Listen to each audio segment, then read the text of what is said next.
విజయవాడ ఇంద్రకీలాద్రికి భక్తులు పోటెత్తారు. విజయదశమి కావడంతో కనకదుర్గ అమ్మవారిని దర్శించుకోవడానికి తెల్లవారుజాము నుంచే భక్తులు క్యూ లైన్లలో బారులు తీరారు. దసరా శరన్నవరాత్రులు చివరి రోజు రాజరాజేశ్వరి దేవి అలంకారంలో దుర్గమ్మ భక్తులకు దర్శనమిస్తున్నారు. మరోవైపు భవానీలు పెద్ద ఎత్తున ఇంద్రకీలాద్రికి తరలివచ్చారు. ఈసారి భవానీలు ముందుగానే ఇంద్రకీలాద్రికి చేరుకుంటుండటంతో కొండ దిగువ నుంచే భక్తులు కిటకిటలాడుతున్నారు. క్యూ లైన్లు మొత్తం జై దుర్గా జై జై దుర్గా నామస్మరణతో మారుమోగుతున్నాయి. భక్తులు భవానీల రద్దీ కొనసాగుతున్న నేపథ్యంలో మజ్జిగ, మంచినీళ్లు, పాలు క్యూలైన్లలో యథావిధిగా పంపిణీ చేస్తున్నారు అధికారులు. ఇక రాత్రి 11 గంటల వరకు అమ్మవారి దర్శనం కల్పించనున్నారు.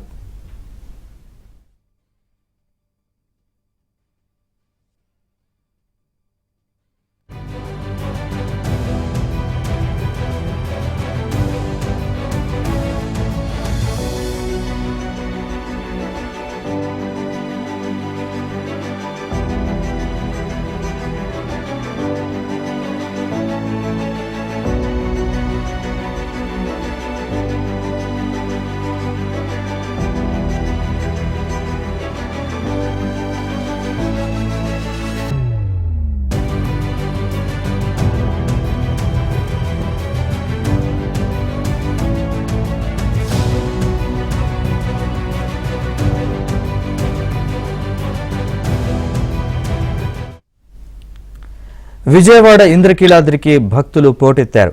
విజయదశమి కావడంతో కనకదుర్గ అమ్మవారిని దర్శించుకోవడానికి తెల్లవారుజాము నుంచే భక్తులు క్యూ లైన్లలో బారులు తీరారు. దసరా శరన్నవరాత్రులు చివరి రోజు రాజరాజేశ్వరి దేవి అలంకారంలో దుర్గమ్మ భక్తులకు దర్శనమిస్తున్నారు. మరోవైపు భవానీలు పెద్ద ఎత్తున ఇంద్రకీలాద్రికి తరలివచ్చారు. ఈసారి భవానీలు ముందుగానే ఇంద్రకీలాద్రికి చేరుకుంటుండటంతో కొండ దిగువ నుంచే భక్తులు కిటకిటలాడుతున్నారు.